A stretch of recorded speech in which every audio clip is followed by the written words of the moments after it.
Poderoso Dios, bien, en esta noche vamos a hablar acerca de un ungido con una misión, un ungido con una misión. Poderoso Dios, y es necesario personalizar, tomar esta palabra, y este mensaje y hacerla nuestra, porque solo de esta forma podremos entender la inspiración del Espíritu, ungido y la unción. Al hablar de ungido, hermanos, estamos hablando, anunciando la llegada del Espíritu Santo sobre un vaso. La llegada, la toma, la posesión del Espíritu Santo sobre el hombre fue profetizada o anunciada de varias formas. Y una forma de ellas es por medio de la unción con el aceite, el derramamiento del aceite sobre los escogidos por Dios. Y en esta hora vamos a hablar acerca de un tema muy importante, esperando que nos dé tiempo para hablar de esto y que prestemos la atención debida para que el Espíritu de Dios nos ministre. ¿Qué dice Éxodo capítulo 29? Éxodo capítulo 29, versículo del 5 al 7. Dice: y tomarás la vestidura y vestirás a Aarón la túnica, el manto de éfod y el éfod y el pectoral, y le ceñirás con el cinto de éfod, y pondrás la mitra sobre su cabeza, y sobre la mitra pondrás la diadema santa. Luego tomarás el aceite de la unción y lo derramarás sobre su cabeza y lo ungirás. Se está narrando cómo se iba a ungir, se iba al futuro, el Señor dando las órdenes a Moisés de cómo iba a ungir a Aarón. Y en Levítico se nos habla un poco más acerca de este evento. Levítico 8 y 12 dice: y derramó el aceite de la unción sobre la cabeza de Aarón y lo ungió para santificarlo. Y es importante ver que el aceite, dice en Levíticos, el Espíritu Santo, que fue derramado el aceite sobre Aarón con la intención de santificarlo, separarlo, purificarlo. Así que vemos el trabajo en el Antiguo Testamento. Todo esto es eventos y un escenario profético para lo que se iba a vivir en la iglesia. Vemos que el derramamiento del aceite sobre el profeta y aún sacerdote, sumo sacerdote Aarón, era con la intención de ungirlo y santificarlo, separarlo para un trabajo. Pero vemos como el salmista David expresa acerca de este evento, y vemos la intención y vemos el sentimiento con el que habla el salmista. ¿Qué dice el Salmo 133? Salmo 133, el 1 al 3 dice: mirad cuán bueno y cuán delicioso es habitar los hermanos juntos en armonía. Es como el buen óleo sobre la cabeza, el cual desciende sobre la barba de Aarón, y baja hasta el borde de su vestidura, como el rocío de Hermón que desciende sobre los montes de Sión, porque allí envía Jehová bendición y vida eterna. Y es interesante ver, estamos hablando de la unción. Es necesario que nosotros tomemos tiempo y honremos la palabra de Dios para poder entenderla, para poder ser ministrados por ella. Poco a poco vamos a ver por qué estamos hablando de esta forma.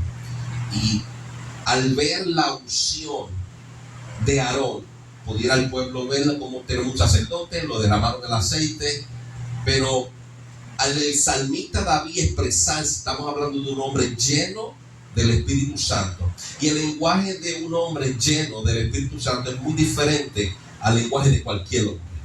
La apreciación que se le da a las cosas de Dios según un hombre espiritual es muy diferente a la apreciación de un hombre vacío de Dios. El salmista, hablando de la unión, según el versículo 1, de cuando habitan los hermanos juntos en armonía, él ve esto como un evento sublime, perfecto, un momento ideal, nosotros hemos experimentado la armonía de vivir en paz con hermanos y se siente hermoso. El salmista lo compara con la unción de Aarón cuando dice en el versículo 2: es como el buen óleo sobre la cabeza, el cual desciende sobre la barba de Aarón, y baja hasta el borde de su vestidura. ¿Qué tiene que ver el habitar los hermanos juntos en armonía con este evento? El salmista es un hombre espiritual y él no solamente ve un hombre ungido, ve la gracia de Dios en esa manifestación. Para el pueblo tenemos un sacerdote, para el hombre de Dios tenemos un representante de Dios en la tierra. El hombre espiritual ve las cosas totalmente diferentes. El hombre carnal, que hay muchos vacíos en las congregaciones, dice: hoy tengo que ir al templo. El hombre de Dios, lleno de Dios, dice: qué bueno es habitar en el templo de Dios. Estaba deseoso por llegar a la casa de Dios. Y el hombre carnal diría: pero lo mismo que haces aquí lo haces en tu casa. Tú no entiendes mi lenguaje. Y nos contaminamos muchas veces cuando dedicamos mucho tiempo a hablarle a personas que no entienden nuestro lenguaje.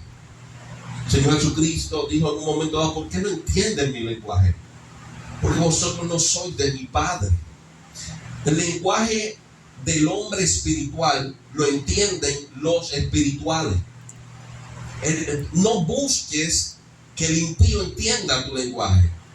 Aunque tu madre, o que tu padre, tu hermano sean tus hermanos, tu sangre, tu familia, si no tienen al Espíritu de Dios, no van a entender el término espiritual, no van a entender la profundidad de tu entrega.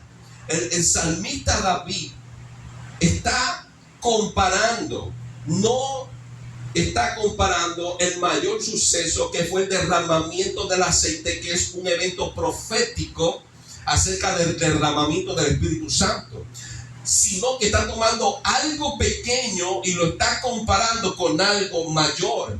Y lo pequeño delante de lo mayor es el habitar los hermanos juntos en armonía. Y dice: me siento al habitar con los hermanos juntos en armonía, me siento como en el momento que recibimos la unción de Dios sobre el sacerdote del pueblo. La unción de Aarón anunciaba la santificación para poder santificar.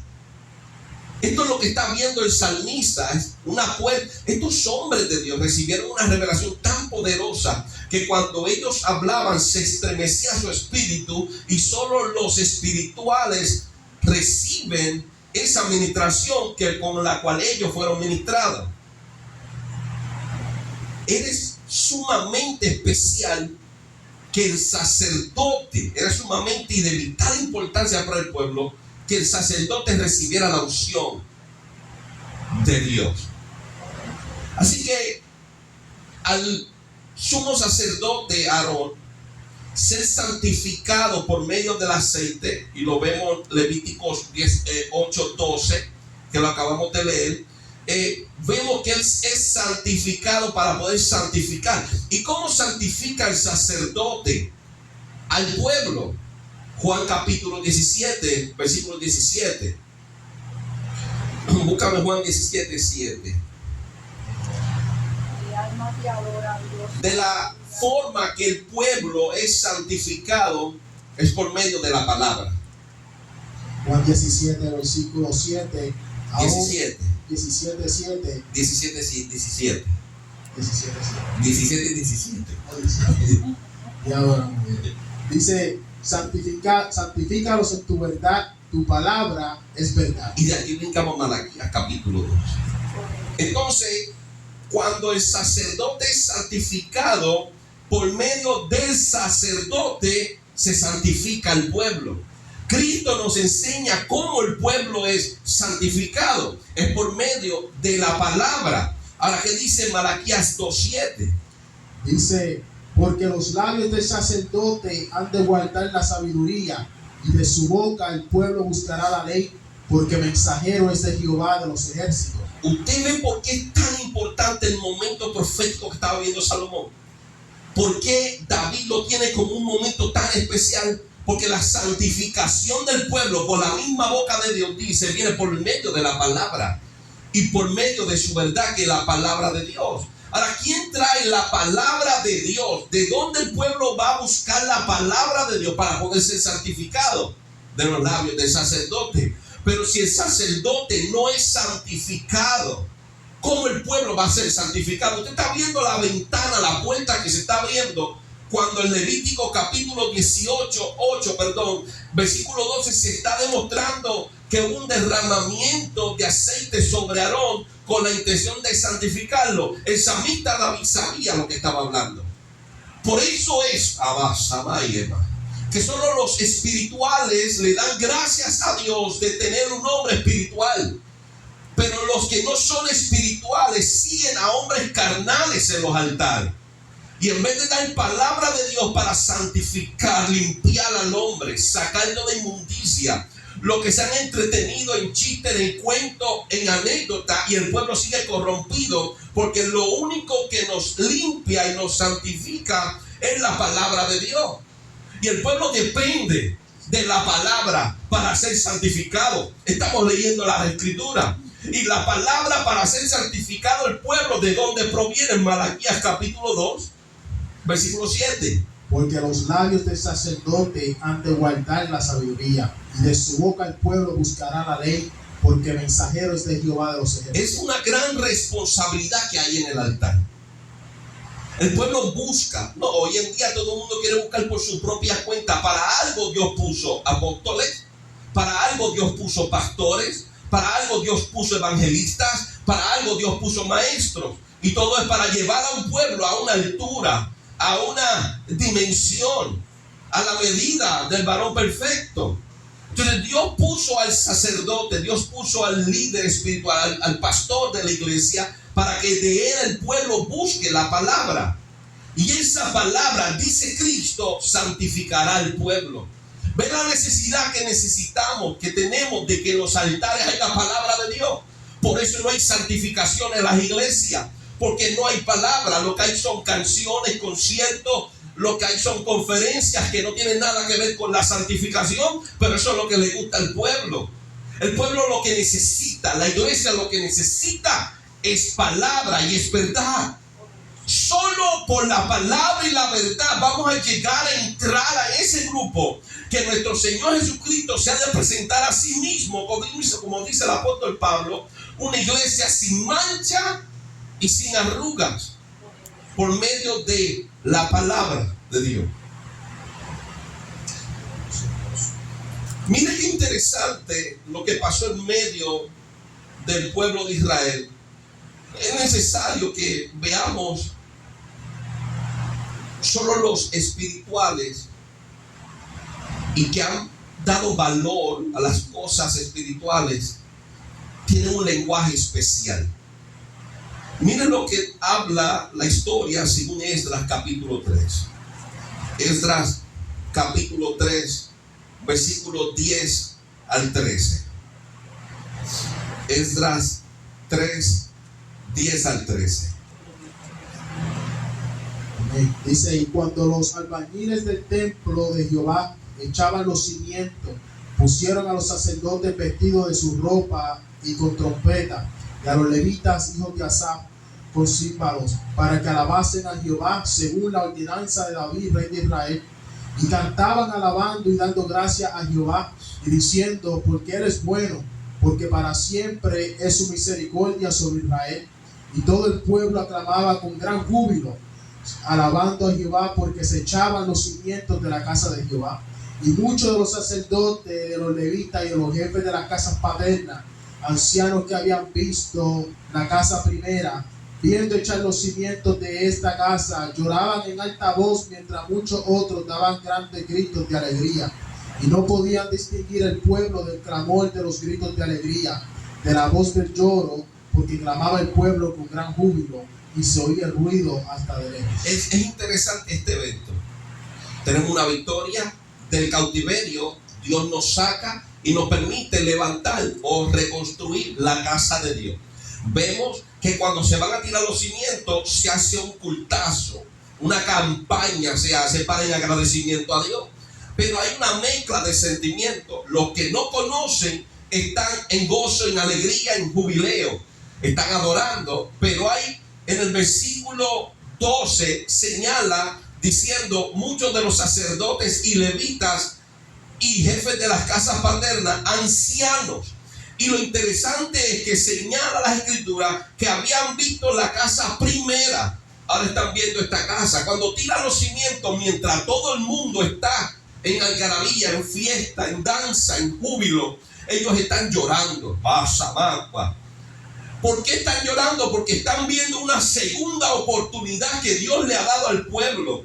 Después que esta gente ya escucharon a Ezequiel, esta gente ya escucharon a Isaías, esta gente ya habían escuchado a Jeremías, y están viendo una nueva oportunidad que tienen de tener un templo para exaltar al Dios de los cielos.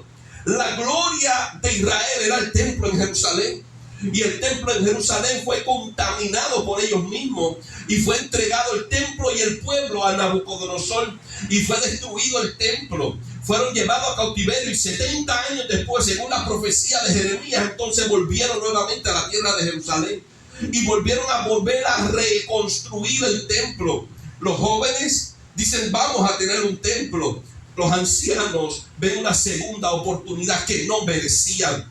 Debieron haber muerto en la guerra, debieron haber muerto cuando invadieron a Jerusalén, debieron haber muerto en el cautiverio, pero Dios le dio una segunda oportunidad. Hemos contaminado lo que Dios nos ha dado, pero hemos podido tener la gracia y la misericordia de Dios de ver una segunda oportunidad de levantar nuevamente un templo. Había un sentimiento cruzado. No podía diferenciar la gente si era la sonrisa, el gozo o el lamento del pueblo, pero sí habían personas que sufrían porque entendían que no lo merecían, y habían personas que estaban contentos porque iban a tener un templo para adorar a Dios. Entonces, hoy en día vemos la misma situación en las iglesias. Hoy en día vemos personas que cantan y vemos personas que adoran. Vemos personas que predican y vemos personas que entregan un mensaje. Vemos personas que viven en alegría y en gozo, y vemos personas que viven en humillación, y vemos personas que viven sufriendo. Vemos fariseos que viven orando porque yo, y vemos personas que entienden que son pecadores y dicen: Señor, sé propicio a mí que soy pecador. Vemos la diferencia en medio del pueblo. Pero solamente aquellos que son entregados son aquellos que tuvieron una experiencia con Dios. Si tú no tienes experiencias con Dios, nunca vas a valorizar lo que tienes hoy. Nosotros le damos el valor a las cosas que entendemos que una vez perdimos. Por eso es que al que mucho se le perdona, mucho ama a Dios, mucho se entrega a Dios. Pero últimamente hemos vivido como malagradecidos con Dios. Cada día que nos levantamos y podemos abrir los ojos, tenemos que darle gracias a Dios porque no lo merecíamos. Cada vez que sentimos su caricia, cada vez que Dios nos habla, deberíamos darle gracias a Dios en humillación, porque nosotros no lo merecemos. Le hemos fallado a Dios muchísimas veces. Y la humillación del pueblo no es una humillación real, porque pidiendo perdón a Dios están pensando cómo fallarle nuevamente. Y muchas veces en la humillación y en el pedir perdón estamos justificándonos porque somos hombres y somos débiles. Soy pecador, no merezco el perdón, pero te ha placido perdonar.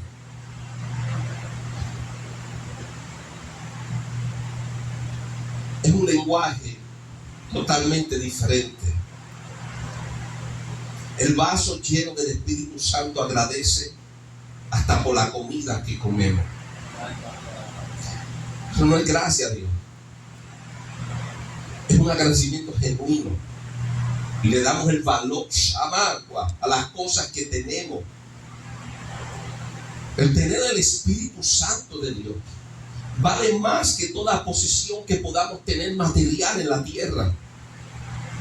Y hemos agradecido más por lo material que por la presencia del Espíritu. David exalta la grandeza de recibir la santificación del sacerdote del pueblo. Y ya entendemos por qué. Porque al sacerdote ser santificado, hay una oportunidad de que el pueblo reciba santificación. Si no hay profeta, no hay profecía.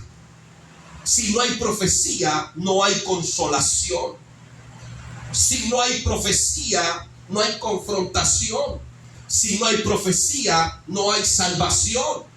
Si no hubieran habido profetas, no tuviéramos el evangelio. Entonces tenemos que agradecer lo que tenemos. Tenemos un tesoro incalculable. Estos hombres lloraron y podemos ver el sentimiento, porque ellos atravesaron varias etapas en su vida. Y vemos que sacerdotes levitas debieron haber sido ancianos, porque si 70 años estuvieron en el cautiverio, debieron haber sido personas de 90 o 25, quizás 100 años de edad, viendo. Entonces, al igual que hoy en día, yo creo que esto es parte del ser humano. Vemos a unos viejitos llorando, no entienden lo que han vivido. Yo he visto, vemos personas que han utilizado la gran bendición que Dios le ha dado a este país, de la libertad que tenemos, pero no han entendido la soledad, la sangre, los sufrimientos que ha costado la libertad que nosotros tenemos. Hombres, mujeres, jóvenes arriesgan sus vidas para venir a este país. Pero esta libertad y esta bendición tan grande costó trabajo. Y hemos visto personas que dieron su vida. Unos la perdieron, otros no. Y no hemos sido agradecidos con ellos, que entregaron su vida en la guerra para que nosotros pudiéramos tener esta libertad. De la misma forma que hemos menospreciado a los veteranos de este tiempo, hemos menospreciado a los profetas y hemos menospreciado a los apóstoles, que hemos leído sus vidas, sus profecías y sus enseñanzas, las pasamos por alto.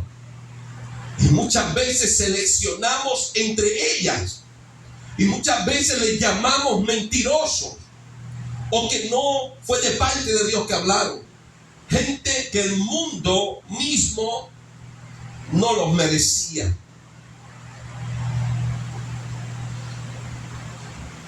Cada persona que es ungido por Dios tiene un valor extraordinario para este mundo. ¿Qué dice el Espíritu Santo? Isaías capítulo 61. Versículo del 1 al 3. Al 1 al 4. Entonces dice: el Espíritu de Jehová, el Señor, está sobre mí, porque me ungió Jehová.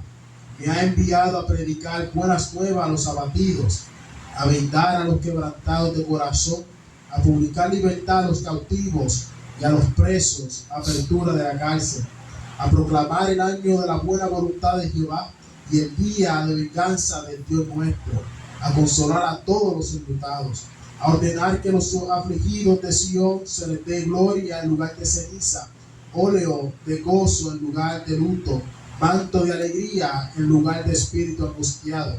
Y serán llamados árboles de justicia, plantío de Jehová para gloria suya.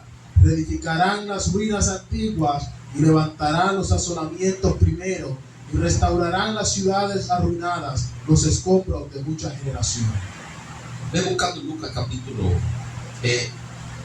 Estas palabras las habla nuestro Señor Jesucristo y las señala en Lucas capítulo 4, después que ha bautizado, se sienta en el templo, después que viene del desierto, lee, se le da el rollo de Isaías y lee estas palabras.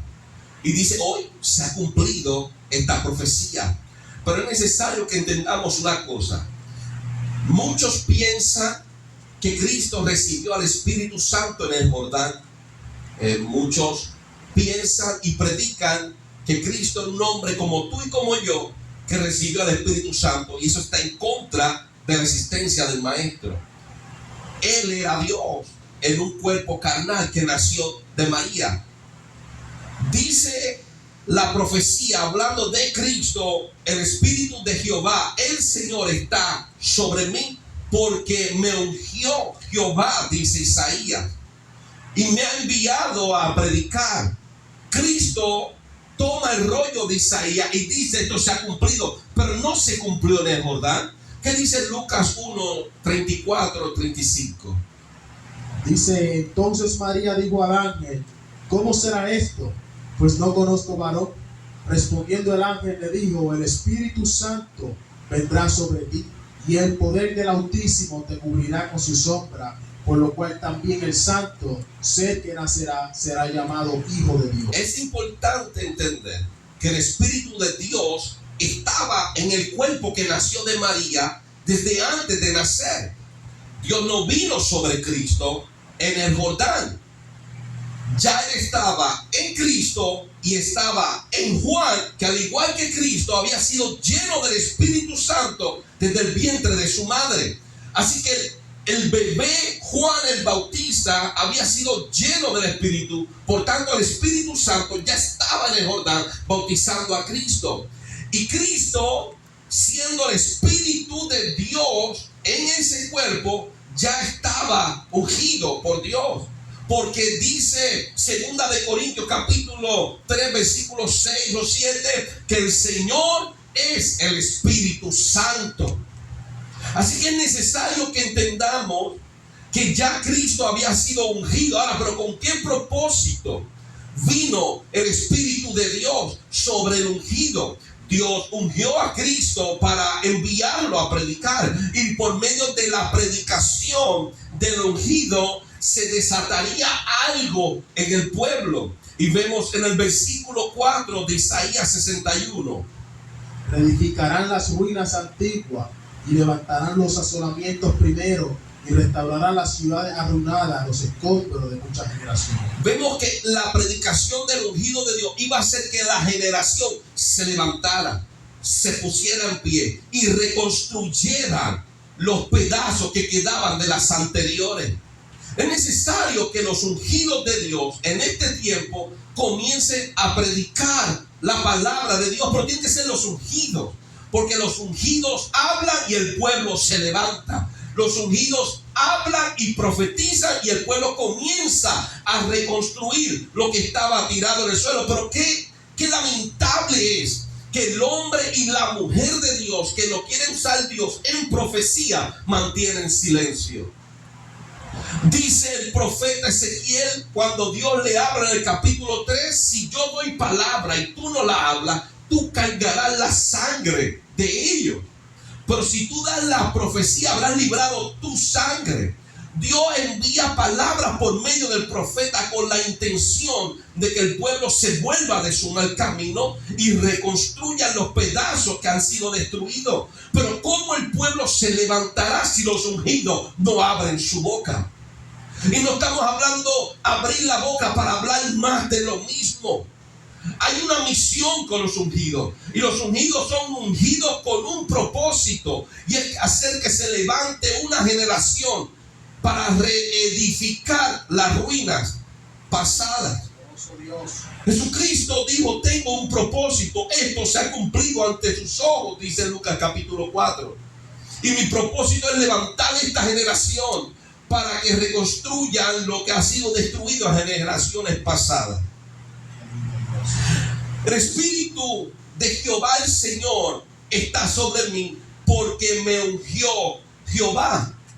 ¿Qué dice Juan en su primera carta, capítulo 2? Capítulo 2, versículo 20. Capítulo 2, versículo 20 dice: pero vosotros tenéis la unción del Santo y conocéis todas las cosas. Es importante ver lo que dice Isaías capítulo 61, hablando de la unción. El Espíritu de Jehová el Señor está sobre mí, porque me ha ungido me ungió Jehová. Así que la unción que habla Juan, mira cómo la describe en el versículo 27. Dice, pero la unción que vosotros recibisteis de él permanece en vosotros, y no tenéis necesidad de que nadie os enseñe, así como la unción misma os enseña todas las cosas, y es verdadera y no es mentira, según ella os ha enseñado, permanecer en él. Vemos que la unción, según Juan, nos enseña, nos dirige. Así que la unción no es simplemente un evento, no es simplemente algo que sucedió. Esa unción de la que habla Juan piensa, analiza, estudia, escudriña. Esa unción es la misma que Cristo habla en Lucas capítulo 4 cuando leyó Isaías capítulo 61. Así que cuando Juan habla acerca de la unción, habla del Espíritu Santo en el vaso. Cuando llega el Espíritu de Dios al hombre o a la mujer de Dios, el hombre o la mujer de Dios es ungido por Dios, y esa llegada del Espíritu Santo nos dirige, nos enseña. Así es importante la unción de Dios. El Espíritu viene una sola vez al hombre y no viene por medida. Así que oremos bien cuando hablemos acerca de la unción de Dios. Muchos predican y muchos anuncian una unción fresca. No sé de qué están hablando. Basamay. Porque la unción es la llegada del Espíritu. Usted ve cómo con palabras persuasivas y halagueñas desvían al pueblo de la verdad. La unción de Él, de Cristo, es la llegada del Espíritu. Y el Espíritu tiene la capacidad de guiarnos y enseñarnos, probarnos, levantarnos cuando estamos caídos, consolarnos cuando estamos tristes. El Señor Jesucristo nos da testimonio acerca de esto, según Juan capítulo 16. Juan 16, versículos 2 y 13. Aún tengo muchas cosas que deciros, pero ahora no las podéis sobrellevar. Pero cuando venga el Espíritu de verdad, Él os guiará toda la verdad, porque no hablará de su propia cuenta, sino que hablará todo lo que oyere, y os hará saber todas las cosas que habrán de venir. Así que esa unción que habla Juan en su primera carta, esa unción del Santo, es el Espíritu de Dios que envió Dios Padre y envió el Hijo para que nos guíe, para que nos lleve a toda la verdad, nos haga saber las cosas que han de venir. Así que lo que recibió Aarón, que tenía el Espíritu de Dios, ese evento de la unción de aceite era un evento profético para anunciar lo que la iglesia iba a vivir en este tiempo. Nosotros no necesitamos que nos derramen aceite para recibir al Espíritu. Nosotros recibimos al Espíritu sin aceite. Pero el derramamiento del aceite era un anuncio profético. Muchas cosas en el Antiguo Testamento fueron manifestadas para anunciar lo que la iglesia vive en este tiempo. Así que la unción de Dios es la llegada del Espíritu Santo. Y el Espíritu Santo, ya llegado en el hombre, le enseña y le revela. Y Juan dice en el capítulo 2 de su primera carta, versículo 27, según ella os ha enseñado permanecer en él. Yo quiero que tú vivas como el Espíritu te ha enseñado. Y como el Espíritu nos enseña por medio de la palabra. Samagua.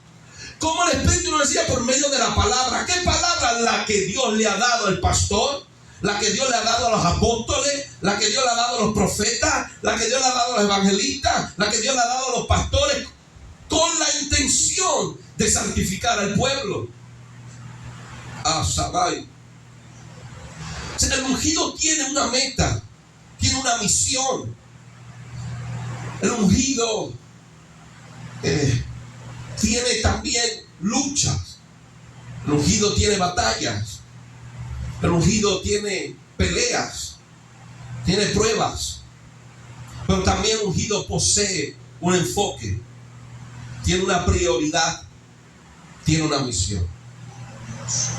Es interesante ver Como el Espíritu de Dios nos habla, y quisiera que le presten oído a lo que habla el apóstol Pablo en la primera carta a los Corintios, capítulo 12. Versículo 12 al 21. Porque así como el cuerpo es uno y tiene muchos miembros, pero todos los miembros del cuerpo, siendo muchos, son un solo cuerpo. Así también Cristo, porque por un solo espíritu fuimos todos bautizados en un cuerpo, sean judíos o griegos, sean esclavos o libres, y a todos se nos dio a beber de un mismo espíritu. Además, el cuerpo no es un solo miembro, sino muchos. Si dijere al pie, ¿por qué no soy mano?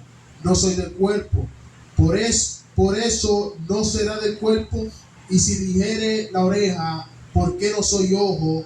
No soy del cuerpo. Por eso no será del cuerpo. Si todo el cuerpo fuese ojo, ¿dónde estaría el oído? Si todos fuesen oído, ¿dónde estaría el olfato? Mas ahora Dios ha colocado los miembros, cada uno de ellos en el cuerpo, que como Él quiso. Porque si todos fueran un solo miembro, ¿dónde estaría el cuerpo? Pero ahora son muchos los miembros, pero el cuerpo es uno solo. Ni el ojo puede decir a la mano, no te necesito, ni tampoco a la cabeza, a los pies, no tengo necesidad de vosotros.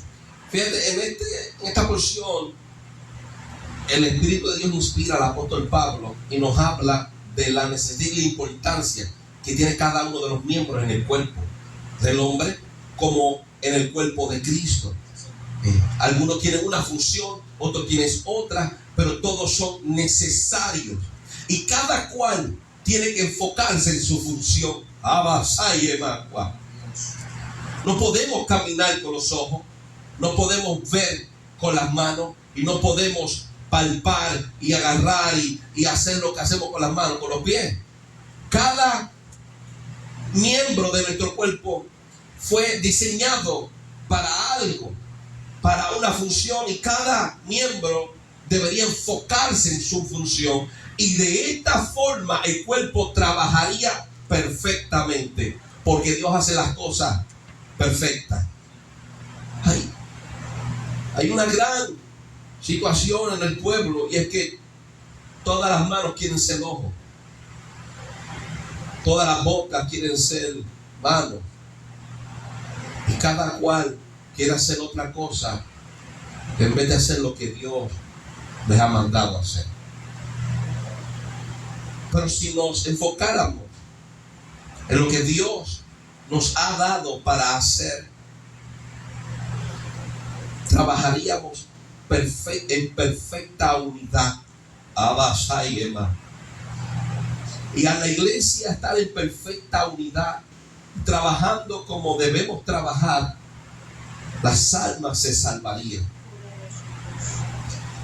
Pero qué triste es que cuando el mundo mira hacia la iglesia, no ve lo que Dios quiso que fuera la iglesia.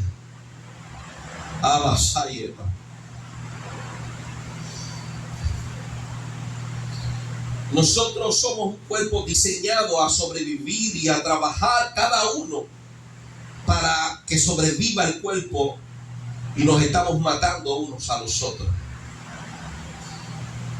Existen factores y responsabilidades en la vida de cada creyente, elementos, circunstancias que influyen y contribuyen a lograr el resultado que deseamos, la misión que ha sido asignada o el propósito de nuestra vida, aún de nuestra existencia. Nos detenemos en el Salmo 139, cuando el salmista David habla en oración a Dios. Salmo 139, versículo 1 al 16. Oh Jehová, tú me has examinado y conocido. Tú has conocido mi sentarme y mi levantarme. Has entendido desde lejos mis pensamientos. Has escudriñado mi andar y mi reposo, y todos mis caminos te son conocidos. Pues aún no está la palabra en mi lengua, y he aquí, oh Jehová, tú la sabes toda. Detrás y delante me rodeaste, y sobre mí pusiste tu mano. Podemos ver la expresión de sabiduría del salmista. El salmista entiende que ha sido preso a la presencia de Dios. Dios es su refugio. Dios nos rodea, dice el salmista, por delante, por detrás y aún por encima. Tienes tanto dominio sobre mí. Es tanto el conocimiento de Dios que antes que yo piense algo, ya tú sabes lo que yo voy a pensar. Cuando leemos esta revelación del Espíritu, es preocupante para nosotros y aún muchas veces para vergüenza nuestra debemos tenerlo presente. Antes que llegue cualquier comentario a nuestro corazón, cualquier pensamiento, cualquier comentario en nuestra boca, antes que hablemos algo, ya Dios conoce lo que vamos a hablar. Hoy conoce Dios lo que vamos a hablar mañana. Dios, desde antes de nosotros haber sido concebidos en el vientre de nuestra madre, ya Él conocía lo que íbamos a pensar ayer y hoy. Y eso es lo triste del asunto, que a Dios nada se le esconde. Y cuando pensamos y analizamos esta palabra del salmista, sentimos vergüenza propia.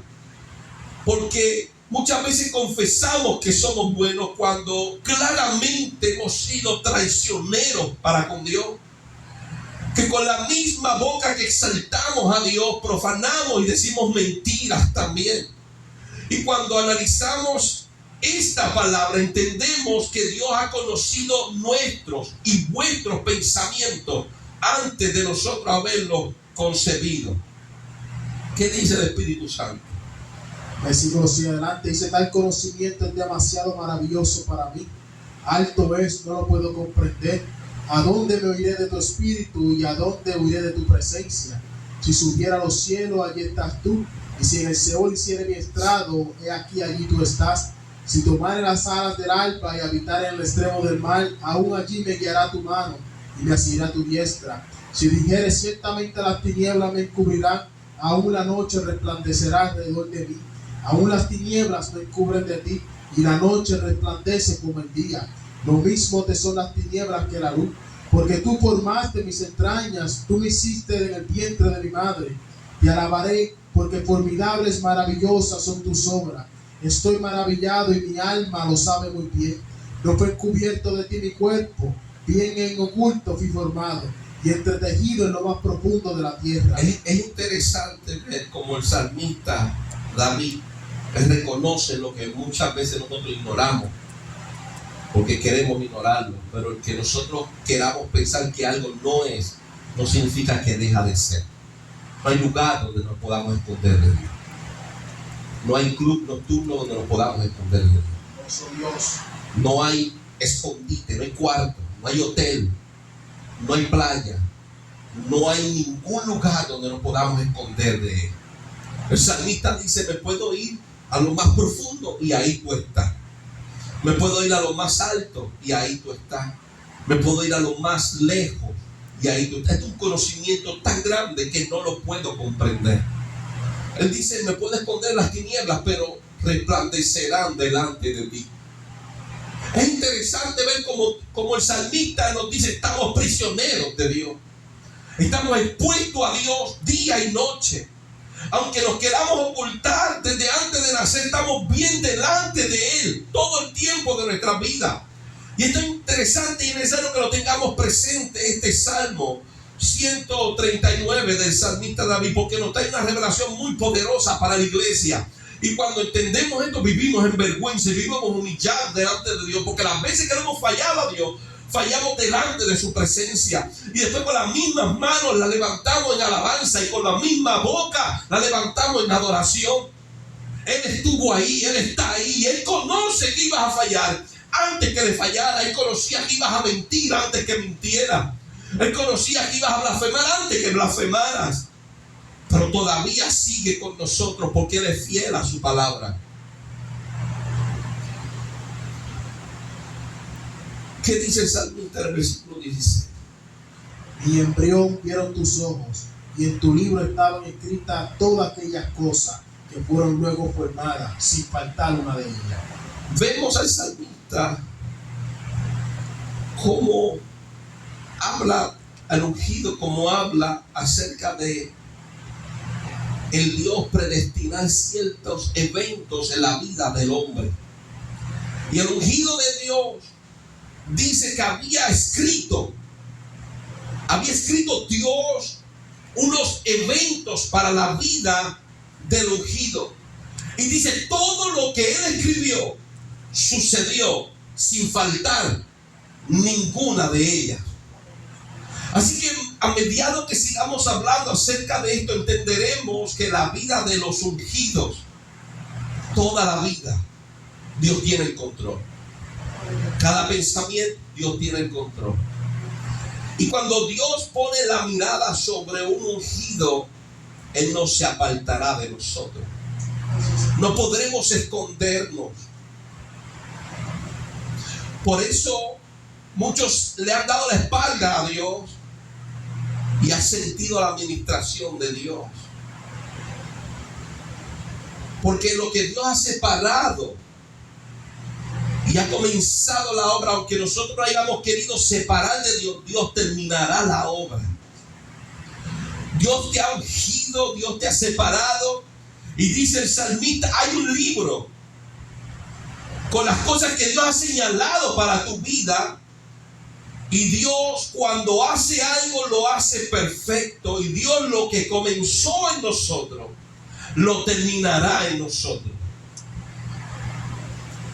Cuando hablamos de nuestro Señor Jesucristo como ungido, miren lo que habla el profeta Zacarías, según el capítulo 13 de su profecía. Zacarías 13, versículos 7 al 9. Levántate, oh espada, contra el pastor y contra el hombre compañero mío, dice Jehová de los ejércitos. Hiera el pastor y serán dispersas las ovejas, y haré volver mi mano contra los pequeñitos. Y acontecerá en toda la tierra, dice Jehová, que las 2/3 partes serán cortadas en ella y se perderán, mas la tercera quedará en ella. Y meteré en el fuego a la tercera parte, y los fundiré como se funde la plata, y los probaré como se prueba el oro. Él invocará mi nombre, y yo le oiré. Y diré, pueblo mío, y él dirá, oh Jehová es mi Dios. Las cosas de Dios no podemos entenderlas con la mente humana. Dios puede hacer las cosas de muchas formas, pero le ha placido hacerlas de la forma que Él las quiso hacer. Cuando nosotros estudiamos, pudiéramos decir con nuestra mente humana, ¿por qué Dios no lo hizo de esta forma? Porque Él quiso hacerlo de esta otra forma. La intención de Dios, vemos en el capítulo 13, versículo 9 de Zacarías que estamos leyendo, es hacer que el pueblo invoque su nombre y lo reconozca como Dios, y es reconocerlo como su pueblo. Pero para que esto llegue, dice el profeta que Dios, del pueblo de Dios, tendría que pasar a 2/3 partes del pueblo, y una sola tercera parte iba a llegar a ser pueblo de Dios. De 3 tenía que sacar 2, de 9 tenía que sacar 6. Así que de cada 9 del pueblo de Dios, 6 se perderán, dice el profeta, y 3 se salvarían. Y esos 3 que se iban a salvar, dice el profeta, los fundiré como se funde la plata, y los probaré como se prueba el oro. Y él invocará mi nombre, y yo le oiré. Y diré, pueblo mío, y él dirá, Jehová es mi Dios. Pero para que esto suceda, claro, para poder hallar gracia delante de Dios, dice la palabra, tenemos que ser probados. Y la prueba, como se prueba la plata y el oro, es por medio de fuego. Así que para poder llegar a ser agradables delante de Dios, el pueblo tiene que pasar pruebas y situaciones. Pero lo que me llamó la atención es la vida y el final del ungido. Cuando Zacarías habla en el versículo 7, está hablando de nuestro Señor Jesucristo, y esto se cumple en Getsemaní, cuando Judas entrega a Cristo y corrieron todos. Todos se fueron para que se cumpliera esta profecía. Y en el versículo 7 de este capítulo 13 vemos como el profeta dice que Dios dijo: oh espada, levántate contra el pastor, contra Cristo. Dice: contra el hombre, compañero mío. Dios envía su espada contra el hombre, compañero de Dios. Dice Jehová de los ejércitos: heriré al pastor y serán dispersadas las ovejas. Sabiendo esto, nuestro Señor Jesucristo como quiera hizo la voluntad del Padre. Sabiendo nosotros que el hombre es perfeccionado por medio de aflicciones, tenemos que permanecer como Cristo permaneció. Malaquías capítulo 3, versículo 1 en adelante, ¿qué dice el Espíritu de Dios? He aquí yo envío a mi mensajero, el cual preparará el camino delante de mí, y vendrá súbitamente a su templo el Señor, a quien vosotros buscáis, y el ángel del pacto, a quien deseáis vosotros. He aquí viene, ha dicho Jehová de los ejércitos. ¿Y quién podrá soportar el tiempo de su venida? ¿O quién podrá estar en pie cuando Él se manifieste? Porque Él es como fuego purificador y como jabón de lavadores. Y se sentará para afinar y limpiar la plata, porque limpiará a los hijos de Leví, los afirmará como a oro y como a plata, y traerán a Jehová ofrenda en justicia, y será grata a Jehová la ofrenda de Judá y de Jerusalén, como en los días pasados y como en los años antiguos. Mira, hermano, tenemos un evangelio tan liviano en estos tiempos. Tenemos un evangelio muy liviano en estos tiempos. Todo el mundo puede aceptar a Dios y comenzar a venir a la congregación, y no se demanda un cambio, no se predica contra el pecado, no se señala el pecado, sino que entramos a una congregación donde el ambiente es motivacional. Motivamos a las personas a orar, motivamos a las personas a leer las escrituras, motivamos a las personas a venir a la iglesia, motivamos a las personas a cantar, pero no les anunciamos que para hacer nuestra ofrenda a Dios grata, tenemos que ser procesados. Y dice el profeta en el versículo 3: se sentará el ángel del pacto, el Espíritu de Dios, se sentará y tomará su tiempo con cada uno de nosotros. Y Zacarías dice: solamente una tercera parte permanecerá. Son más los que se pierden que los que se salvan. Son más los rechazados por Dios que los aprobados por Dios. Pero para nosotros poder pasar la prueba y ser aprobados, dice Zacarías 13:9: y meteré en el fuego y probaré como se prueba el oro. En Malaquías dice: se sentará para afinar. Pero al igual que Zacarías, Malaquías dice que después que seamos procesados, será grata la ofrenda. Y Zacarías dice: y serás pueblo de Dios. Ahora, mirando a Cristo como ungido, como el pastor, como el ungido con una misión, es necesario que tengamos presente lo que Él tenía bien presente. Y el profeta Isaías nos describe lo que iba a suceder con nuestro maestro. Isaías describe, y esto lo sabía claramente Cristo, porque Cristo es el Espíritu, y el Espíritu se lo reveló a Isaías. Y Cristo, sabiendo esto, se mantuvo firme hasta el fin. ¿Qué dice el Espíritu de Dios? Isaías capítulo 53. Amén. Versículo 3 en adelante dice: despreciado y desechado entre los hombres, varón de dolores, experimentado en quebranto, y como que escondimos de él el rostro. Fue menospreciado y no lo estimamos. Ciertamente llevó él nuestras enfermedades y sufrió nuestros dolores, y nosotros le tuvimos por azotado, por herido de Dios y abatido. Mas él herido fue por nuestras rebeliones, molido por nuestros pecados. El castigo de nuestra paz fue sobre él, y por su llaga fuimos nosotros curados. Todos nosotros nos descarriamos como ovejas, cada cual se apartó por su camino, mas Jehová cargó en él el pecado de todos nosotros. Angustiado él y afligido no abrió su boca. Como cordero fue llevado al matadero, y como oveja delante de sus trasquiladores. Enmudeció y no abrió su boca. Por cárcel y por juicio fue quitado, y su generación, ¿quién la contará?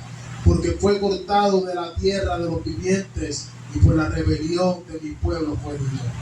Es interesante ver la profecía que el mismo Espíritu de Dios que está en Cristo le habla al profeta Isaías.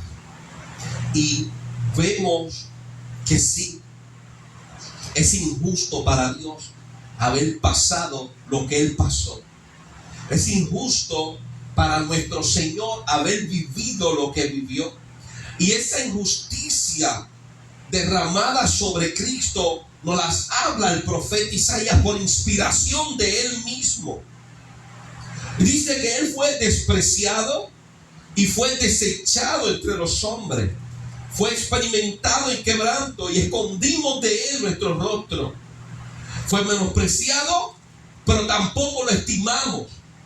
Dice en el versículo 5 el profeta Isaías que Él fue herido, pero fue por nuestras rebeliones. Él fue molido, pero fue por nuestros pecados. Él fue tentado en todo, pero no pecó. Pero fue molido por nuestros pecados, fue herido por nuestras rebeliones.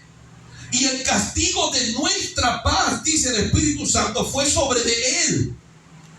Todos, dice el Espíritu de Dios, que todos nosotros nos descarriamos como ovejas, y cada cual se apartó por su camino, pero Jehová cargó en Él el pecado de todos nosotros. Y vemos en el versículo 8 una tan grande, terrible noticia, cuando dice que fue cortado de la tierra de los vivientes, y por la rebelión de mi pueblo fue Él herido. Así que es injusto lo que Él vivió, pero Él se hizo pecado para que nosotros gozáramos de la justicia y la gracia de Dios. Él sabía lo que iba a vivir. Él fue ungido para esto. Y esto es lo que yo quiero que ustedes entiendan en esta hora. Él fue ungido, seleccionado, recibió el Espíritu de Dios, ese cuerpo que nació de María, con un propósito.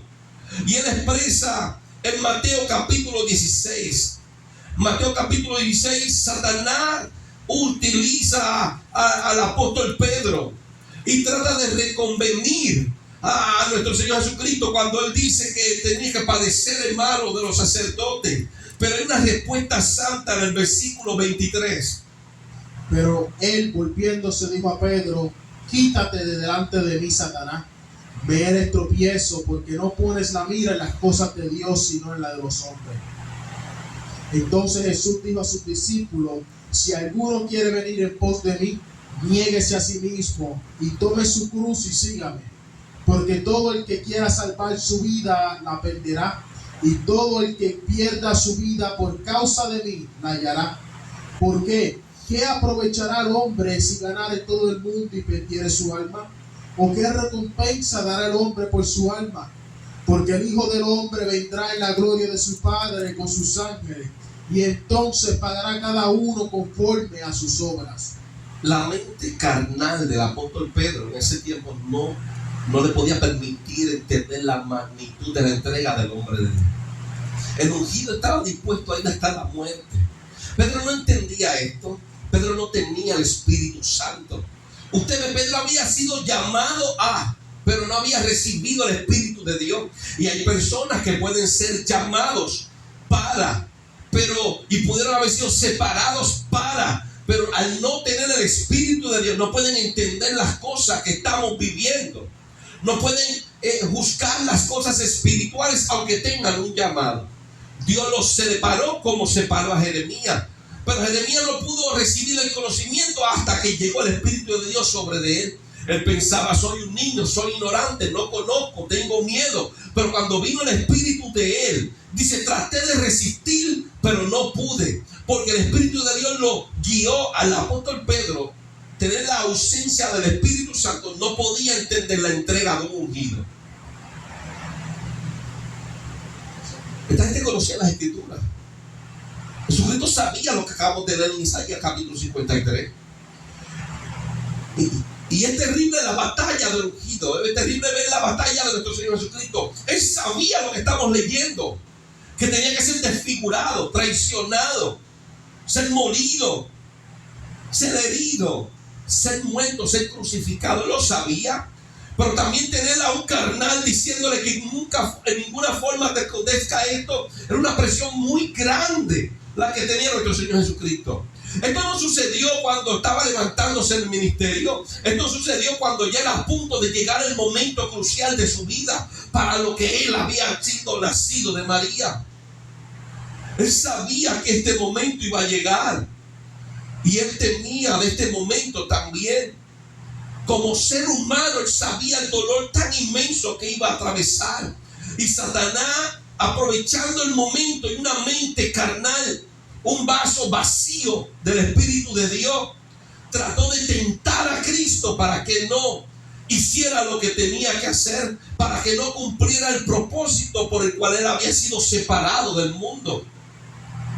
Y el Señor le dice, quítate de mí, Satanás. Y le habla a los discípulos de la necesidad que tenemos de ser entregados a Dios en espíritu y en verdad, de poner nuestra vida en la línea, de entregarle aún nuestra vida a Dios por encima de todo. Lo importante es hacer la voluntad del Padre. ¿Qué dice nuestro Señor Jesucristo referente a esto? Juan capítulo 10. Juan capítulo 10, versículos 17 y 18. Porque por eso me ama el Padre, porque yo pongo mi vida para volverla a tomar. Nadie me la quita, sino que yo de mí mismo la pongo. Tengo poder para ponerla y tengo poder para volverla a tomar. Este mandamiento recibí de mi Padre. Nuestro Señor Jesucristo habla de su dedicación y de el amor que el Padre tiene con el Hijo, por la obediencia del Hijo con el Padre, a pesar de lo que el Padre mandó hacer al Hijo. Que el cuerpo tenía que ser entregado en la cruz para salvación de la humanidad.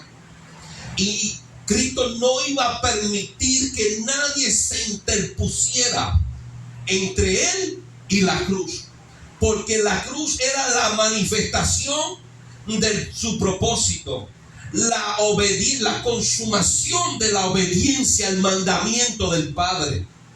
¿Qué dice nuestro Señor Jesucristo en Juan capítulo 6? Juan capítulo 6, versículo 38. Porque he descendido del cielo no para hacer mi voluntad, sino la voluntad del que me envió. Nuestro Señor Jesucristo enseña, yo no vine a tener familia, yo no vine a tener riquezas, yo no vine a levantar la iglesia más grande del mundo, yo vine a hacer la voluntad de Dios. Hoy en día nosotros nos trazamos metas, nos trazamos propósitos nosotros mismos, apuntamos los logros que queremos lograr. Cristo se enfocó en hacer la voluntad del Padre, cumplir el propósito por el cual Él fue creado, porque el Hijo fue creado y el Padre entró en Él, y el Padre, que es el Espíritu, lo hacía mover, le dio vida en María, lo hizo caminar por las aguas. Y cuando el Padre salió del cuerpo, Él dijo, ¿por qué me has abandonado? Entregó su espíritu que es Dios y murió. Fue entrado en la tumba sin el Padre volvió a Él. Y cuando el Padre volvió al cuerpo, que es el Espíritu de Dios, ese cuerpo que es la creación, el principio de toda creación, dice Colosenses capítulo 1, cuando el Padre entró en él, tomó vida y se levantó nuevamente, mostró las heridas, caminaba y atravesaba las paredes, y aún pudo mostrarse y hacer sanidades por 40 días después que resucitó. Él vino con una intención. Él tenía en su pensamiento una motivación, era cumplir la voluntad del Padre. No hay quien se meta en medio para hacer tronchar los planes de Dios, porque mi propósito en la tierra es hacer su voluntad. Ese pensamiento tiene que estar en nosotros. El ungido de Dios tiene que tener el mismo pensamiento que hubo en Cristo: hacer la voluntad de Dios.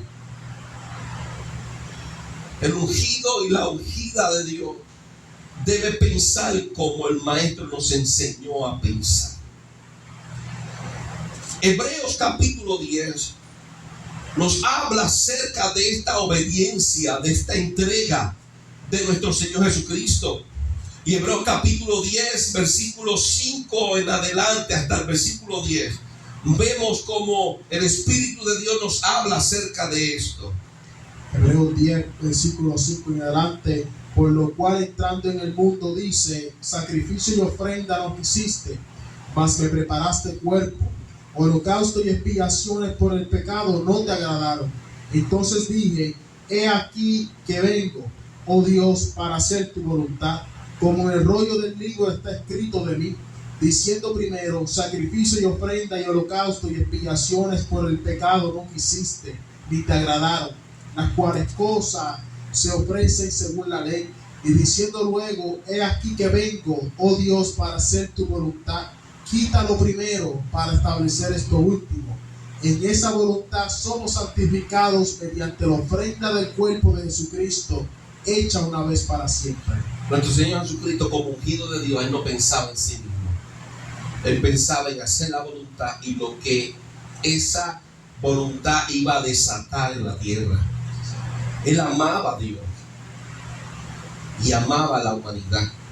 Caminando por la tierra, el ungido de Dios se despojó a sí mismo de todo. El ungido de Dios se menospreció hasta la muerte por amar al Padre y por amar a la humanidad. Ese es el ejemplo que tenemos que vivir como iglesia. Es tiempo que nos olvidemos de nosotros y comencemos a amar a Dios y comencemos a honrar el propósito que tenemos en nuestra vida. ¿Para qué nacimos? ¿Para qué fuimos ungidos? Los pensamientos de Dios son más altos que los nuestros. No digamos que no menospreciemos la gracia de Dios, señalamiento de Dios. No menospreciemos diciendo no puedo dar nada porque mucho Dios nos ha dado. No sé qué hacer. Comencemos a preguntarle a Dios qué tengo que hacer. Pero el tiempo que nos reste de vida en la tierra, hagamos su voluntad. Dios, yo he venido no para hacer mi voluntad, sino la voluntad del que me envió.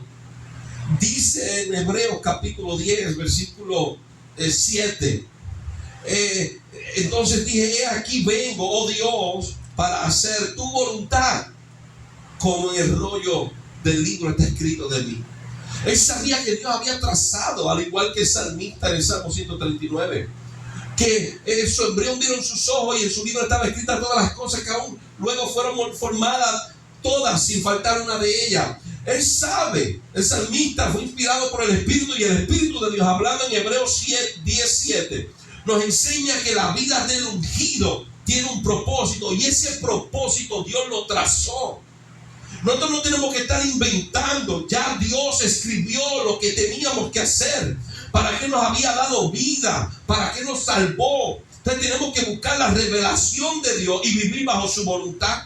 ¿Cómo podemos vivir bajo la voluntad de Dios si no tenemos comunicación con Él para que nos revele y saber nosotros por qué estamos aquí? Es muy fácil justificarnos. Es muy fácil decir, no veo, no hago. Claro, pregúntale a Dios. No le preguntes al hombre. Pregúntale a Dios para qué nací. Y si no te contesta hoy, amanece mañana tocándole la puerta. Porque Él dice, el que me llame, yo le contestaré. Y si tú tocas, se te abrirá. Y si tú llamas, yo te responderé. Entonces, si no sabemos para qué estamos aquí, preguntémosle al que escribió nuestra vida. Pero no nos justifiquemos porque estamos en el silencio de Dios, porque estamos perdiendo el tiempo. Y dice el ungido, he aquí vengo, oh Dios, para hacer tu voluntad. Ese es el deseo que tiene que estar en nuestro corazón. Vengo, oh Dios, para hacer tu voluntad, como tú lo has establecido, como tú lo has escrito, como tú lo has separado. Lo que tú escribiste de mí, para mí, yo estoy aquí para hacerlo. Y Cristo dice, yo vivo para hacer la voluntad del que me envió. Y por eso me ama el Padre, porque yo entrego mi vida por Él. Porque yo vine a hacer su voluntad. Pero nosotros buscamos todo menos hacer la voluntad de Dios. Teniendo claro nuestro Señor Jesucristo lo que iba a suceder con Él, teniendo claro nuestro Señor Jesucristo que iba a quedarse solo, teniendo claro nuestro Señor Jesucristo la tentación de abandonar su propósito por lo que iba a suceder, Él se mantuvo firme. Se rodeó de personas. Miles seguían a nuestro Señor Jesucristo. Muchos seguían a Cristo, pero Él tomó 12 para que estuvieran cerca con Él. 12 estuvieran cerca con Él. Y esos que Él separó para que estuvieran cerca con Él, estaban con Él, pero no estaban con Él. Lo escuchaban, pero no lo entendían. Le decían que lo amaban, pero no estaban dispuestos a ir a la muerte por Él. Pero estando rodeado de personas y a la misma vez estando solo, el ungido le tocó enfrentar su destino. Y en Mateo capítulo 26 nos narra lo que sucedió en Getsemaní cuando fue a ser arrestado. ¿Qué dice Mateo 26, 36 en adelante? Dice, entonces llegó Jesús con ellos a un lugar que se llamaba Getsemaní y dijo a sus discípulos, sentaos aquí, entre tanto que voy allí y oro. Y tomando a Pedro y a los 2 hijos de Zebedeo, comenzó a entristecerse y a angustiarse en gran manera. Entonces Jesús les dijo, mi alma está muy triste hasta la muerte, quedaos aquí y verán conmigo. Yendo un poco adelante, se postró sobre su rostro llorando y diciendo, Padre mío, si es posible, pasa de mí esta copa, pero no sea como yo quiero, sino como tú. Vino luego a sus discípulos y los halló durmiendo, y dijo a Pedro, así que no habéis podido velar conmigo una hora, velad y orad para que no entréis en tentación. El espíritu a la verdad está dispuesto, pero la carne es débil. Otra vez fue y oró por segunda vez diciendo, Padre mío, si no puede pasar de mí esta copa sin que yo la beba, hágase tu voluntad. Vino otra vez y los halló durmiendo, porque los ojos de ellos estaban cargados de sueño. Y dejándolos, se fue de nuevo y oró por tercera vez, diciendo las mismas palabras. Entonces vino a sus discípulos y les dijo, dormid ya y descansad. He aquí ha llegado la hora, y el Hijo del Hombre es entregado en manos de pecadores. Nuestro Señor Jesucristo está en Getsemaní orando, lo que habla Juan en su capítulo 17, está hablando del Padre, y Él, para ese momento íntimo, donde su humanidad está angustiada hasta la muerte, Él toma a Pedro, toma a Jacobo y toma a Juan, y los saca aparte de los 12, de los otros discípulos que estuvieran allí. Pero toma a estos que Él piensa que son los íntimos con Él y abre su corazón. El ungido abre su corazón a estos que están en el círculo de intimidad con Él. Y el ungido de Dios les dice, mi alma está muy triste hasta la muerte. Hay secretos que no se le hablan a todo el mundo, pero hay un círculo cerca de los ungidos donde los ungidos pueden hablarle el lenguaje diferente a como hablan a ese otro círculo. Jesucristo no se mostraba como se mostró delante de Pedro, Juan y Jacobo, delante de todos los demás discípulos. Tomó a estos discípulos y abrió su corazón. Y vemos la tristeza de que Él abre su corazón a estos hombres y ellos, en vez de darle apoyo, entendemos que tenían sus propios problemas, sus propias situaciones. Pero el ungido de Dios está atravesando su situación. El apoyo o ningún apoyo de los que estaban en su círculo de intimidad intervino en el desempeño de su propósito en la tierra. Hoy en día vemos personas que no han imitado a Cristo y son ungidos con un espíritu débil, una mente débil, donde llega el momento crucial en nuestra vida y nos detenemos porque no sentimos apoyo de nadie. Él va y ora, regresa y los ve durmiendo. Y gracias a Dios que muchas veces estamos en nuestros momentos de debilidad y pedimos la oración y no vivimos con la persona. Porque si vivimos con la persona, sabemos que no ha orado por lo que le pedí que orara. Y me preguntas, ¿y oraste por mí? Gracias por la oración. Sí, claro que sí. Es que estoy envuelto en lo mío. De la misma, Cristo le está hablando, su maestro, el mismo que le multiplicó los panes y los peces, el mismo que ellos vieron haciendo milagros, el mismo que le sanó la suegra a Pedro, el mismo que levantó muertos, paralíticos. Ellos están viéndolo, ellos reconocen que ese es el Hijo de Dios. Y el Hijo de Dios, el ungido, le está diciendo: mi alma está angustiada hasta la muerte. Ahora te necesito. Ahora mismo necesito de tu apoyo. Ahora necesito de tu oración. Ahora necesito de tu compañerismo. Y me dejaste solo. Y es triste ver la acción de estos hombres, pero es inspiracional ver la acción del ungido. No lo movió. Él se mantuvo. No salió corriendo. Él aceptó su propósito.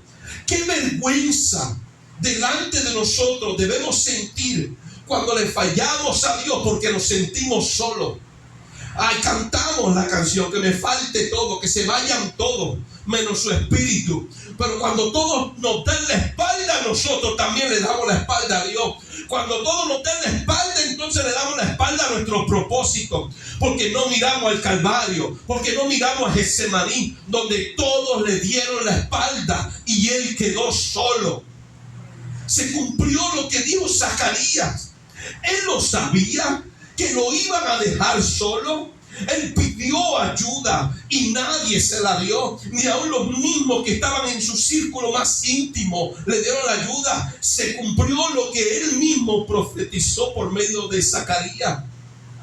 Lo iban a dejar solo.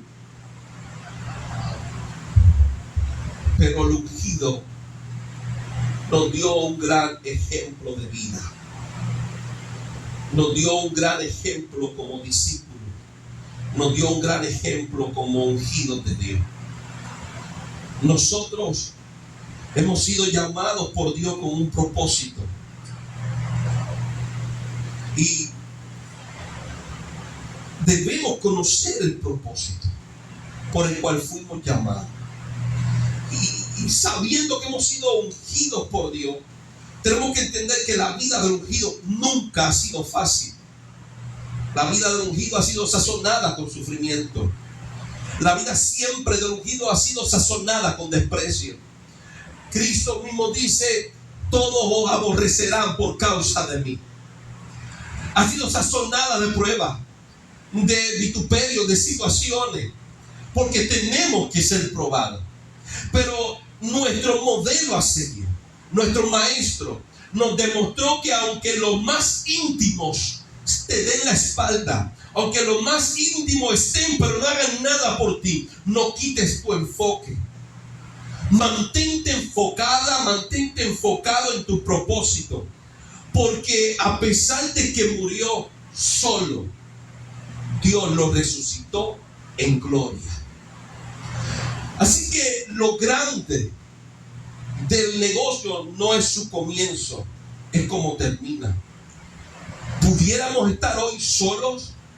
pudiéramos estar hoy menospreciados, pudiéramos estar hoy burlados, pero si permanecemos fieles a nuestro propósito, mañana amanecerá el sol de justicia. Así que le pedimos a Dios que por medio de su Espíritu nos dé la fortaleza para serle fiel hasta la muerte. Amantísimo Dios y Padre Celestial, Rey de Gloria, te damos gracias